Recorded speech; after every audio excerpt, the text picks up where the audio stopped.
Hello, and welcome to our series of podcasts for Equine Health Week 2026 in partnership with Agria.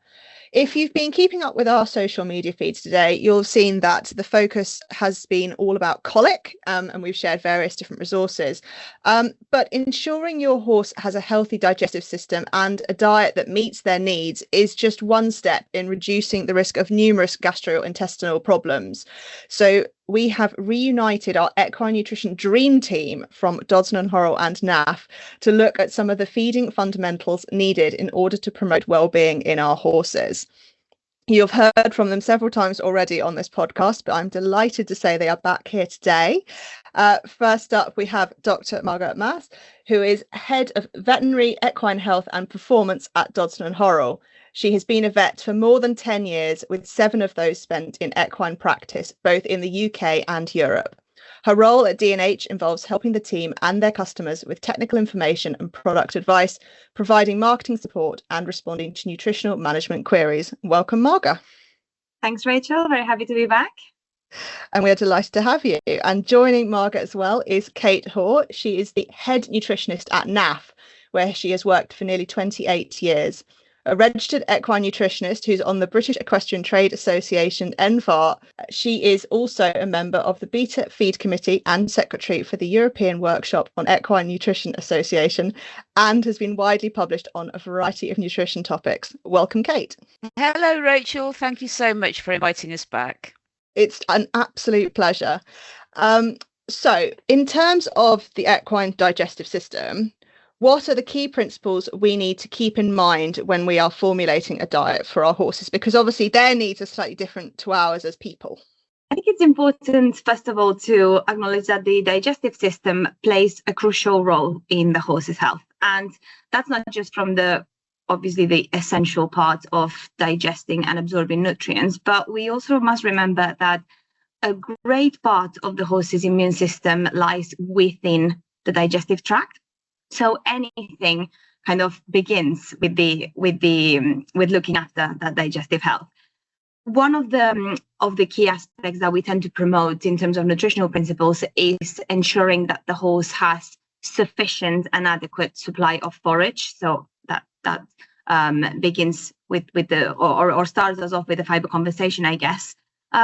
We often say that looks like at least 1.5% of the horse's body weight in daily dry matter forage intake. So that will take into account the moisture percent of the different forage sources. So obviously it's not going to be the same if we talk about fresh grass pasture as if we do preserved forages. But that is a kind of a good starting point in terms of feeding principles. If we think about what we call the 3 F's of equine well-being, so these are friends, freedom, and forage, I think it becomes already clear that the forage conversation can't and shouldn't be left behind. And I think that this is where we have to remind ourselves that modern husbandry practices are not always conducive with really optimizing those 3 F's. And that we as horse owners, nutritionists, and vets can definitely play a role in advising and feeding according to sound principles when it comes to digestive health. Yeah, absolutely. And I think that's important from a fibre and forage point of view. And I think Marga makes a very good point there about the challenges of modern equine management. And I think one of the things I like to think about in terms of practical management, if you're keeping your horse stabled, sometimes that's necessary to have a horse in the stable longer than perhaps nature intended. Think about not only providing that forage and fibre, but trying to replicate natural grazing. The horse is designed to eat and walk, and that walking, if we're thinking about digestive health and the colic risk, that actually becomes really relevant when we restrict their movement. Out in the pasture, horses will naturally walk maybe 6 or 7 miles a day, wild horses much more than that. So if you've got a horse stabled and you think, oh, well, I'm doing everything I can do because I'm feeding him ad lib forage, that's great. But think about maybe something simple like splitting that forage up into opposite sides of the stable and putting the water bucket in another corner again. And that just starts to encourage that natural movement around the box, because movement is part of that gut health as well. I think that's particularly key at this time of year, obviously, with, you know, a lot of us having very wet fields at the moment. Maybe horses are not getting as much turnout as they might at other points of the year. I think that, as you say, that the way we're feeding the forage in the stable becomes particularly key at the moment. And obviously as well, thinking about the trickle feeding element as well, because obviously we want that forage, that fibre going through their digestive system pretty consistently throughout the day. Isn't that right? Yeah, that's right. And if you are putting forage out, if you're able to turn out, maybe if you're using a school for turnout while everywhere's so muddy, you know, it's really tempting to pop out a great big hay net and say, there you go, you've got your hay. But maybe think about splitting that up into 2 or 3 nets around the school or forage feeders, just to encourage that movement. Yeah, this is such an important point, because I think as much as obviously we've kind of said what sufficient or adequate forage supply looks like, Kate makes a really, really good point on the distribution over a 24-hour period. I think it can be a common accidental mistake, because I think, you know, if it happens, it's not because it's rather because it hasn't been thought of properly. But yeah, maybe kind of loading the day when it comes to forage, and then not thinking about what is the horse going to have access to overnight, whether that's outside in the field or in the stable, is it is sometimes a common find, and it can definitely have consequences that we will touch on later when it comes to prolonged fasting periods that we should ideally avoid. And that's probably quite a key area to move on to, is obviously we've talked about the importance of having this fibre going through the digestive system. Why actually is it so important, Marga, in terms of maintaining the health of that digestive system? Yeah, sure. So first of all, fibre is crucial because it increases chewing time, which I'm pretty sure everyone has heard this phrase before. This is important not only from the point of view of encouraging normal feeding behavior and slowing down the rate of ingestion, but it also encourages and supports the normal production of saliva. Now, saliva has naturally a component of bicarbonate, and when the horse swallows this saliva, it will then have a buffering effect to an extent on the acidity of the gastric environment. When we use alfalfa, for example, to that end, from the point of view of increasing chewing time and stimulating saliva production, there is also the added benefit of the calcium content within the alfalfa, which also adds or acts synergistically to the buffering effect of the bicarbonate, which is the main interesting aspect of using alfalfa to bulk out feeds. In terms of trickle feeding and how fibre can help to that end, if we use fibre to bulk out smaller meals of hard feed, it can definitely help from a gastric health perspective. I think we should remember that the horse's stomach has a limited capacity to stretch out in response to a meal and to accommodate the arrival of content. So the larger the meal, actually, the faster the stomach will empty into the small intestine, and this can cause problems further down the line in terms of overwhelming the horse's digestive capacity. So one good principle to remember is limiting meal sizes to 0.4% of the horse's body weight, which is obviously a number that hardly anybody will remember. But if we think about 2 kilos as a standard or as a maximum meal size, rather, for a 500 kilo horse, I think this is probably more approachable. And when we talk in cube volumes, 2 kilos is just about a flat stub scoop. So ideally, you wouldn't want to feed more than that amount in a single meal. But if you can, but that's a limit, not a goal, if that makes sense. So if we can break it down further and then use fiber to bulk out that volume, fiber will also help kind of slowing that rate of stomach emptying and give more time to the digestive tract to process everything. So that's kind of the more practical aspect. The other point that I would like to touch on is the fact that fiber is actually not digested by enzymes in the horse's digestive tract, but it is actually digested by billions of microorganisms that populate the horse's colon. When that happens, not only fiber gets broken down into short-chain fatty acids, which can be used by the horse both to keep warm. So there is a crucial aspect here of supplying enough fiber in the form of forage and other fiber sources to keep the horse warm during the winter. But these microorganisms will also produce significantly important compounds that are beneficial for the horse, so for the host, from group B vitamins, biotin. These are all critical components to the horse's health, as well as the immune system. And to tie it all together, I'd say this is not about avoiding, hard feeds or bucket feeds, but rather being aware of what goes into them. And I'm sure we'll touch on this later on. But critically being aware of the starch levels within the diet, because if we overdo it in terms of starch supply, it often comes at the expense of fiber intake, and that can have, as we've discussed, consequences on both overall health as well as specifically digestive health. Yeah, it's quite a fine balance there, getting, as you say, getting all those levels right to make sure the horse is getting everything they need and not too much of one thing or another. And in terms of actually choosing the right type of fiber for your horse, because obviously we've talked about some of them. We've got, your grass, your preserved forages, and the chopped ones you might be putting in a feed. What should you take into account, Kate, when you're choosing the right one for your horse, and how you feed it, I guess, as well?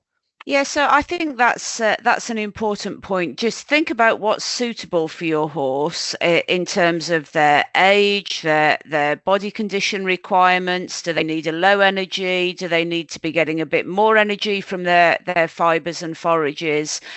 Something like a good alfalfa chaff can actually be, really relatively high in energy and protein, whereas a low energy hay would be much more suitable to a horse requiring a lower energy diet.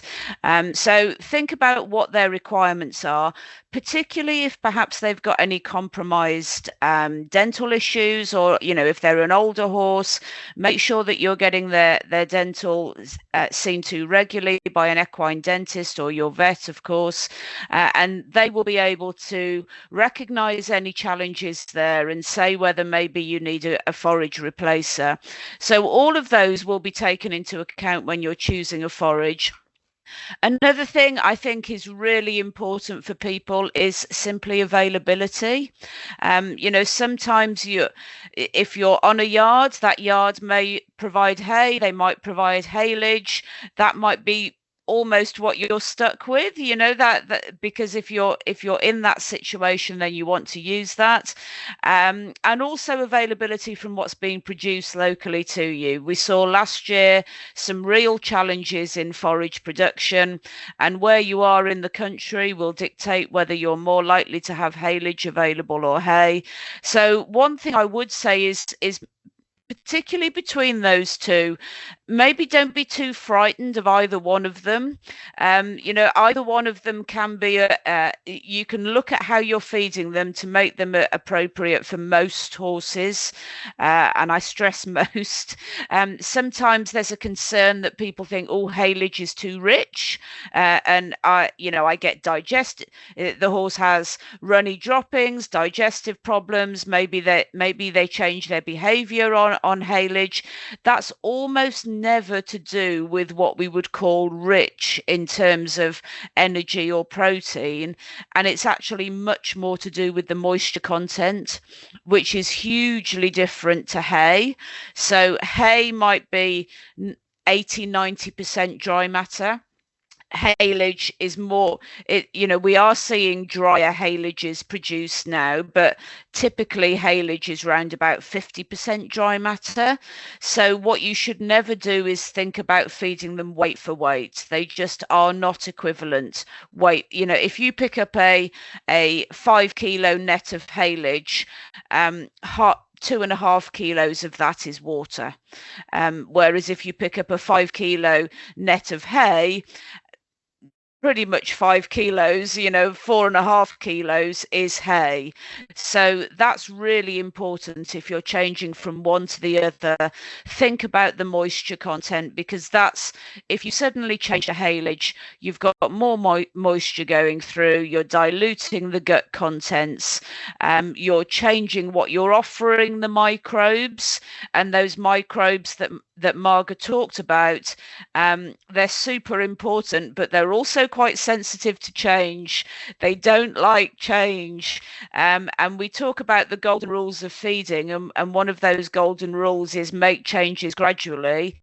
And we as horse owners, we're pretty good with that, with what goes in the bucket, but I think we can be guilty of forgetting the same applies to the forage. And the forage, as Marga said, is the largest part of the diet. So if you're changing that forage, do it gradually.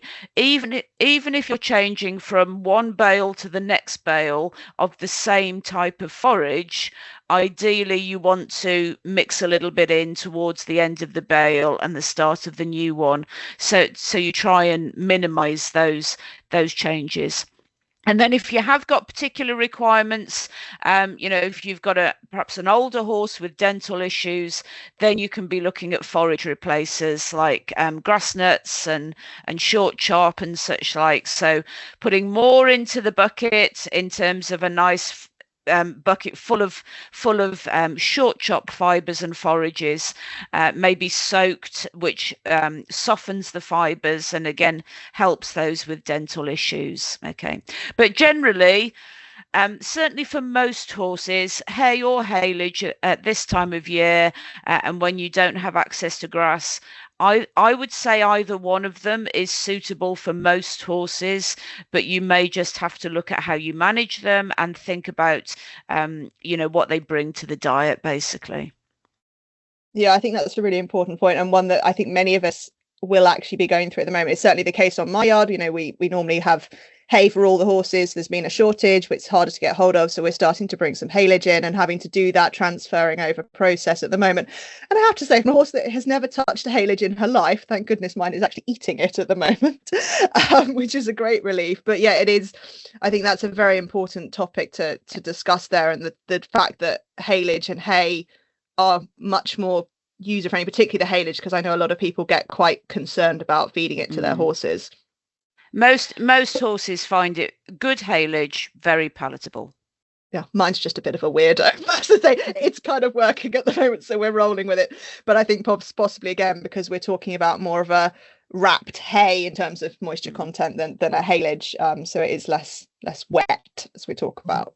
Can I just make a comment as well, which I think in light of the concerns this winter over the forage shortage in particular, obviously we've touched on the potential transitions between hay and haylage, which Kate has really outlined really well. I think I would like just to make a point about considering straw, quality cereal straw as a forage option. I think in the UK, we do have a significant population of leisure horses that might actually tend to be generally good doers. So there is, no need to rely or to seek out high nutritional value forages in terms of supporting them to maintain or gain weight. And actually, good quality cereal straw can be a feasible partial contribution to their daily forage intake. So we do have now research that shows that is a very safe option. Obviously, straw is a much lower nutritional value forage compared to hay or haylage, but it can achieve the goal of really feeding those colon microbes and those gut microbes and enabling them to produce those essential nutrients and energy, whilst not contributing to sugar intake. And you can actually effectively replace up to a third, 40% at the push, of the total forage intake of hay or haylage with quality oat or barley straw. Obviously, the introduction has to be phased. We tend to recommend incrementally introducing it every 3 to 4 days, adding a little bit more until you reach that third rate of replacement. But it can be a very successful and interesting option if a horse owner has a good doer, and especially in the context of this year's shortage. Yeah, no, very good point. As you say, many of us are dealing with horses who get fat, but just by looking at grass. So that straw can be a really useful addition to the diet to help manage the calorie intake while still making sure that you're getting lots of fibre going through the digestive system. So no, very good point. Thank you, Marga. We sort of touched a little bit already on bucket feeds, but I think that's another important component of the diet. Most horses these days are having a bucket feed of some description. So I think it's worth us touching on that and some of the considerations to make sure what you're giving your horse is suitable for him and his set of circumstances. Yes, definitely. I think in line with what have been discussing, we tend to recommend prioritizing forage as the core source of energy, so ensuring that the minimum supply. And then I think we have to ask ourselves, what is the goal that we seek to accomplish with our bucket feed? So essentially, it comes down to supplying additional energy and or nutrients that we just simply don't cover just with forage alone. So when it comes to choosing a bucket feed, one big clue will be already provided to us by the manufacturer. So the feed will come with a typical indication for use. So that's what type of horse this feed has been formulated for. And this is usually based on the horse's age and physiological stage, as well as the workload level. So on this point, very important, and I believe we touched on this last year, to feed for the work that the horse has done, not for the work that we think or we would like them to do, because we all know how weeks go and how, life just happens. So yeah, definitely being honest about how much work our horse is doing and how much we should then put in the tank to fuel that work. There are resources online that can help define, what we tend to consider maintenance, which is basically no work or just paddock and box rest. And then there is generally 3 categories of light, medium, and hard work. So there are resources, as I say, online, which are pretty handy. The next step would be to be aware, I would say, of what role ingredients play within a feed formula. And in line with those principles of prioritizing fiber, looking for ingredients that are fiber rich, so such as your chopped fibers, so that could be alfalfa, oat straw, grass straw, etc., as well as the super fibers or the fermentable fibers, so typically your beet pulp, your soya hulls, your oat husks. These super fibers are actually very interesting. I was just going to say super interesting super fibers. But they are definitely very useful ingredients when we are trying to increase the energy density of the horse's intake without using cereals, which we will touch on in a second. But these super fibers, they do provide energy in a more slow release fashion, but more consistently with promoting gastric health. So finding those ingredients higher up or early on in the ingredients list is already a good clue that this bucket feed is going to contribute as well to the overall daily fiber intake. Now, often we have to add cereals to bucket feeds, especially when we formulate them for horses in medium to hard work. So this is not about cereals or starch being a friend or a foe, but it's about how we use them and how we incorporate them. So generally speaking, cereals that have been treated either by temperature or mechanically, so broken down, cooked, etc., they will have a better digestibility profile than the ones that are incorporated whole or untreated within a formula. This is important because when we use treated cereals that are more digestible, we are giving a better chance to the horse's digestive system to process them and absorb them at the site where this is meant to happen, which is the foregut, so just after the stomach. If we oversupply cereals, even when they are treated, and the horse has a limited capacity to digest the starch within the cereals, so if we overdo it, part of this cereal or part of this undigested starch will then reach the hindgut, so the kind of the end part of the digestive system, which is not prepared to process or absorb starch.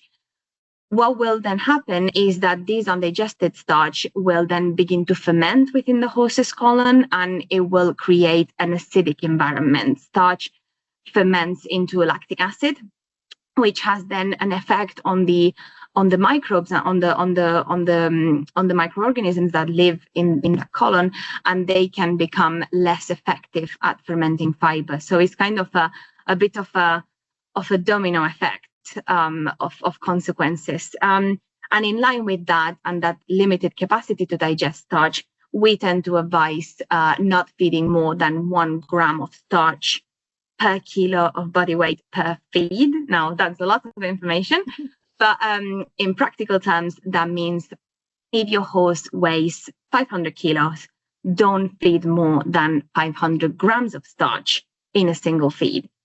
Now, and then the same would be if the horse weighs 300 kilos, then that would be 300 grams per feed. This can be a bit complicated maths to work around, but if you look at the back of pack, and there is a starch declaration, which is not always there, but if you call the manufacturer, they would be very happy to provide that information for you. And then you can break down how much you feed in every single meal, and then work out how much that starch percent equals to, and we do that in order to ensure that we do not overwhelm that starch digestive capacity. I think finally, and again going back to the kind of the standard or the average horse owner that has a horse that works to what will qualify as a light to medium work level every week. In most cases, a good combination of quality forage plus a bucket feed that is high in fiber, so that could be either a chopped fiber, a combination of, or looking for feed that have the higher fiber proportion plus a balancer, is really just going to be perfectly fine, and just ensure that the overall nutrient quality of the diet is optimized without risking having to do all of these calculations for starch, which we do always do when it comes to performance horses, because we do use higher cereal incorporations in the diet, but we always want to do it in a safe way. Absolutely. And yeah, as you say, I think it's a case of looking at the back of that packet, and the manufacturers will have given you plenty of information there about how to feed the products, what's actually in them. And as you say, Marga, if you've got any concerns about that or you want further advice, the majority of them will have a helpline or a feed line or a nutrition line or whatever they term it as, where you can speak to someone there who can help you work out how best to use that feed within your horse's diet. Now, we've talked there, we've got our perfect bucket feed, which is doing the job for the majority of the horses out there. But I guess, Kate, there are going to be some horses who might need a bit of extra support for their gut, whether it's because of age or a medical condition or something like that. What's the best way to make sure they're getting that support through the feed? Yeah. That's right, Rachel. I think it's really important. We've talked a lot about the fiber element of the diet and the forage and the microbes, particularly that microbial population in the hindgut that breaks down the diet. And we've mentioned how sensitive they are, and they don't particularly like change, and they don't, so it is really important to keep that population as balanced as you possibly can. And it may be, as you say, an older horse or a horse with some immunity challenges, because the gut is about 70% of immunity. So any health condition will impact. but also it can just be a horse who's traveling regularly, who's competing regularly, or who's working at a medium to hard level, or who having to spend time stabled. All of these things can challenge that hindgut microbiome. So there are supplements we can use that help to maintain the microbiome, prebiotics, probiotics, postbiotics now as well. Probiotics are perhaps the best known. The probiotics are the live microbes. They're called live fed microbials. It's almost like sending down more to help repopulate the hindgut. In the horse world, there's only one legal live probiotic, and that is a yeast. You'll see it written on the back of the label, whether it's a bag or a pot. It'll be under the additives section. And it'll importantly look for the CFU number. CFU stands for colony forming unit, and that shows you that it is the live probiotic. If there's no CFU, it's not a probiotic. If it says live bacteria, that's not a legal probiotic for horses. So look just for that live yeast Saccharomyces. That's your probiotic, helping to repopulate essentially the hindgut.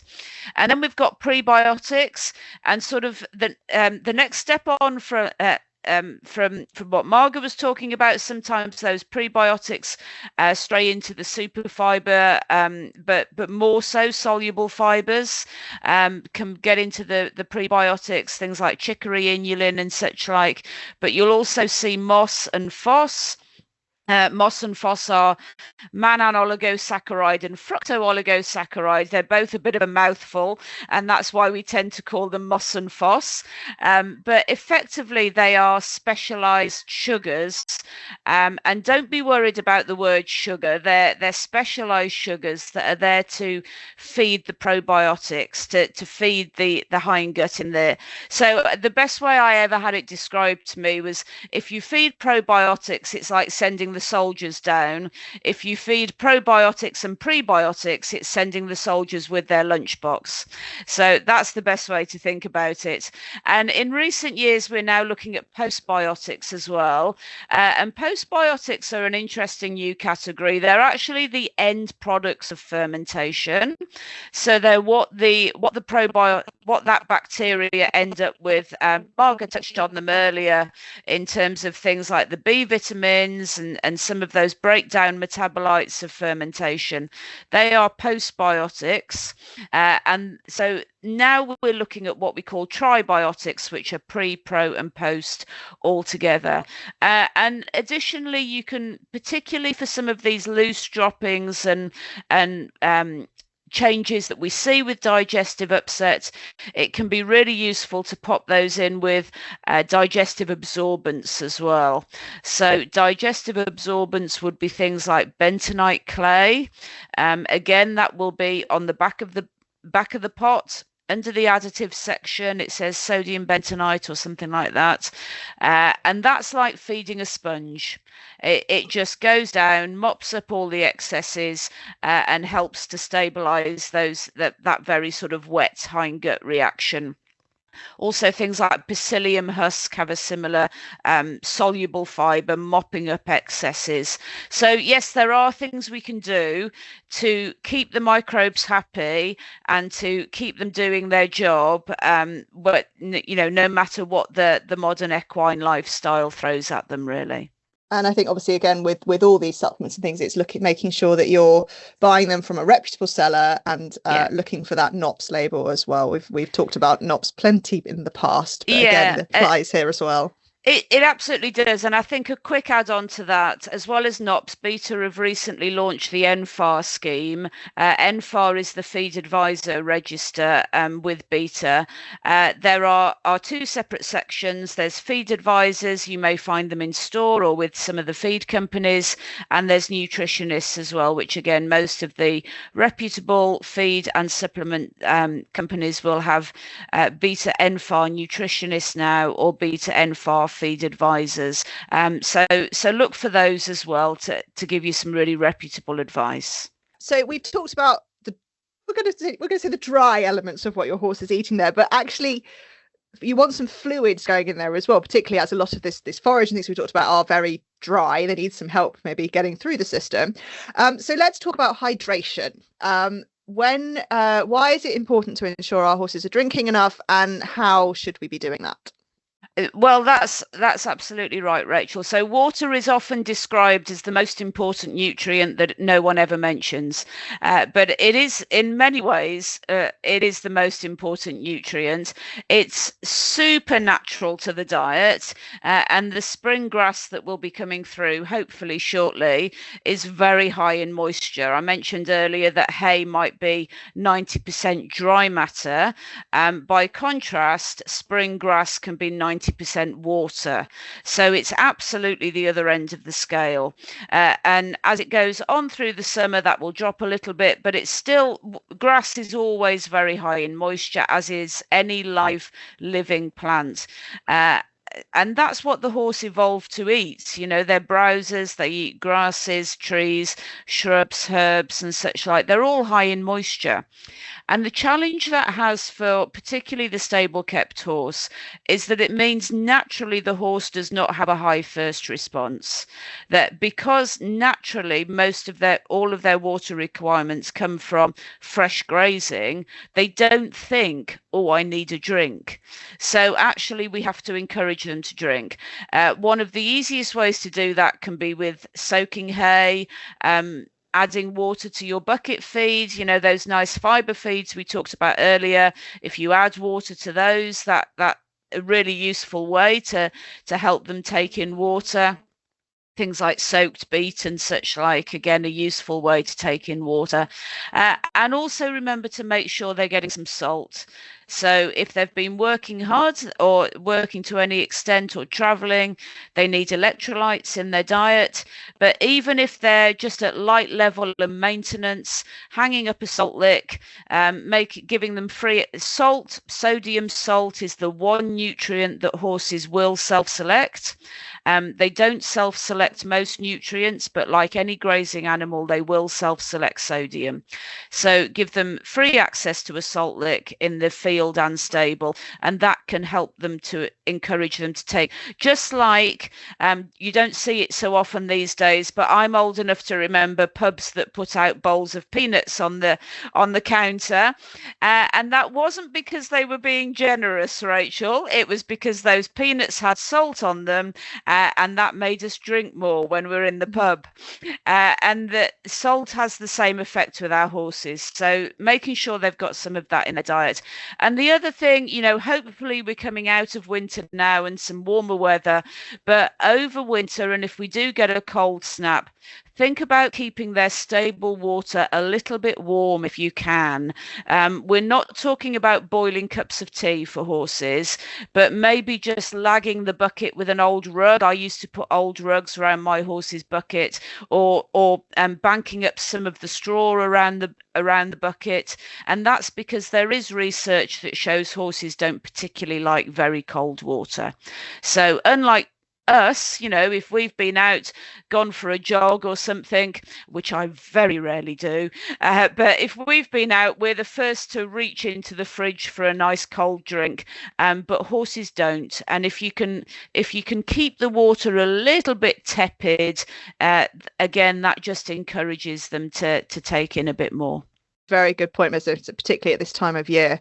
I know for a fact my horse is quite fussy about the temperature of her water, so she gets quite a bit of sugar beet to make sure she's getting the moisture in when she decides either very hot or very cold she doesn't like drinking. So there is a very good reason why we have a saying in this country that you can lead a horse to water but you can't make them drink.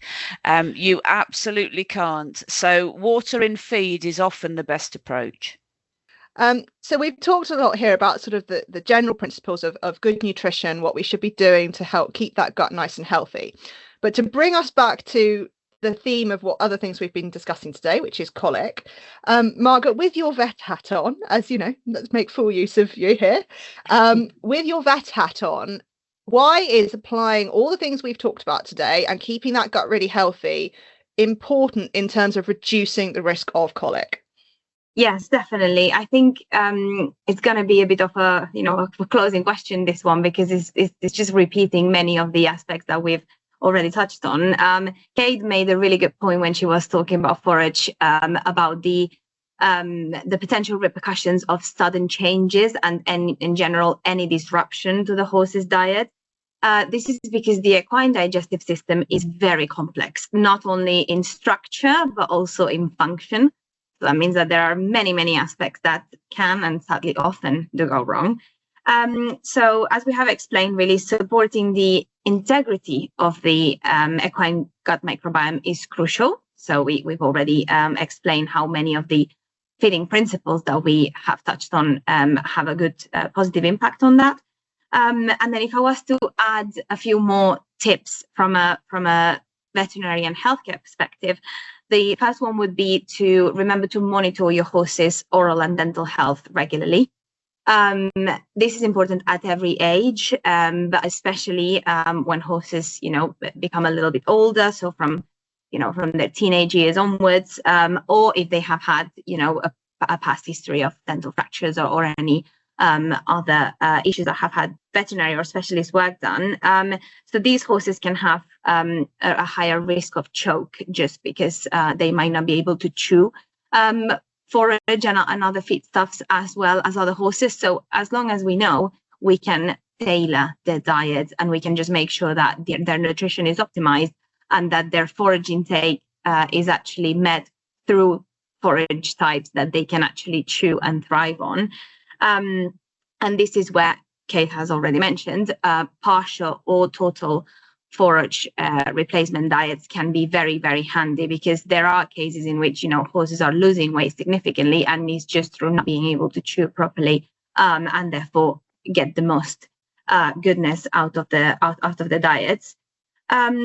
Then it's about remembering those core feeding principles. So your meal sizes, keeping them under 2 kilos for a 2 kilos per feed for a 500 kilo horse, 1 kilo per feed for a 250 kilo pony, for instance, and being aware of the proportion of starch so as not to overwhelm that starch digestion capacity. Specifically when it comes to gastric ulcers, which sadly can be a common cause, especially of recurrent or repetitive colic episodes, the key nutritional risk factors would be sudden changes to the diet, either bucket feed or forage or both, as well as consistently feeding very large meals, which again we've touched on, with a high level of starch intake. So I know it's very repetitive, but these are really the core feeding principles.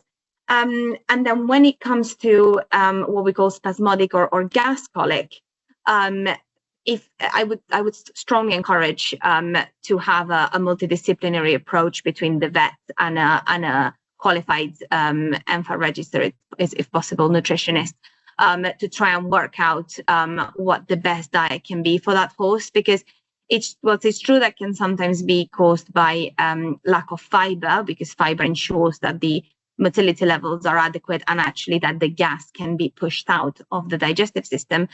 Sometimes it's about the type and proportions of fibers. So certain horses might not be able to tolerate at certain times long stem fibers and might need their forage supply to come from chopped fibers and maybe hay cubes and other forms of forage. But these are certainly cases where a combined approach between a vet and a nutritionist can be very, very beneficial.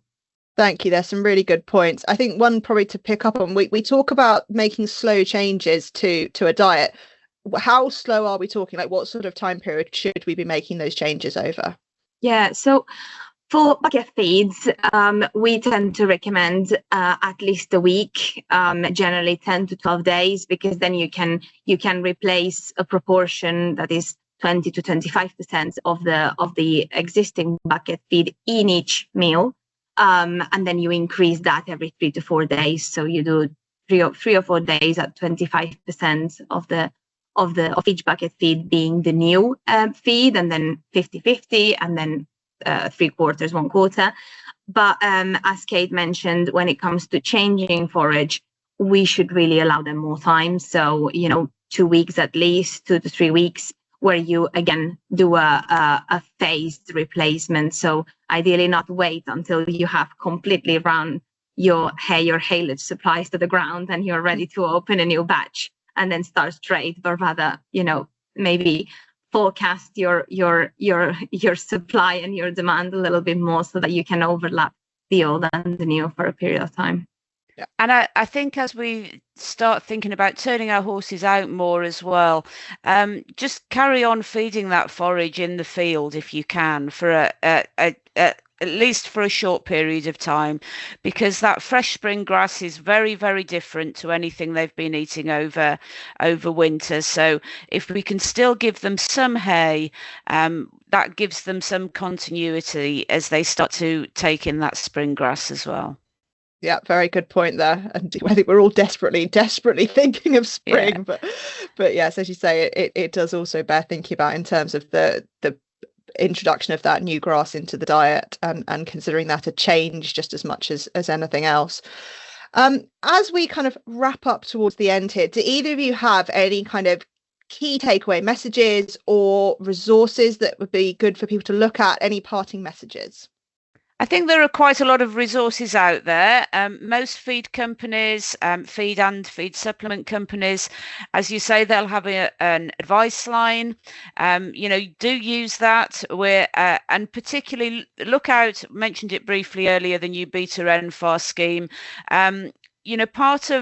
Part of what allows you to register on that scheme is showing that you're giving credible advice, and you're not just, we're not just there trying to flog our products. We're actually giving good all-round advice. That's really important to that scheme. So look for someone who's accredited to that, and they should be able to give you, a decent steer, really. And also a lot of these companies now have informative sort of blogs and additional information on their website, so that can be a useful area to look at as well. Yes, definitely. I would second that, and I would also recommend everyone to check out the new Canter guidelines. So these are the new worm awareness and worm control resistance that have been issued recently. They are available both online on Canter UK, and there is also a very handy, useful app, which I think can hopefully help us get a grip of the rising problem of worm resistance in this country, and just use better, more targeted and tailored worming practices. Absolutely, very good point. And if you are interested in worming or anything similar to that, we have recently done a series of podcasts on it, so go back to wherever it is that you found this one. There are 3 episodes there, all dedicated to testing for parasites, management, the environmental impact, and those Canter guidelines that Marga has mentioned there are mentioned many times in there. And you will also find the links as well to find the guidelines in the descriptions for those podcasts, so do check them out, because as Marga says, they are a very, very useful resource. Thank you both very, very much for your time today. It's been another, hopefully for everyone listening at home, really interesting insight into the world of nutrition. I know it's something that I'm really interested in, and I always do really enjoy our chats. Thank you, and thank you for inviting us, Rachel. Thanks, everyone. And thank you to everyone listening at home. If this has whet your appetite for more nutrition stuff, as I say, you can find more from Kate and Marga in our back catalogue. We have previously discussed nutrition for your horse throughout their lifetime, and we've also done an episode all about clean sport and NOPs as well. So they are both really good listens, and I recommend you check them out. I hope you've been following along with Equine Health Week this week. We've shared loads of really, really interesting stuff on a range of topics. Obviously, there's been lots of colic stuff related today, but there's been plenty more shared, and we've got some more stuff coming up. Make sure you listen to the podcast episodes relating to those as well. And hopefully you will be joining us again very soon. Thank you for listening.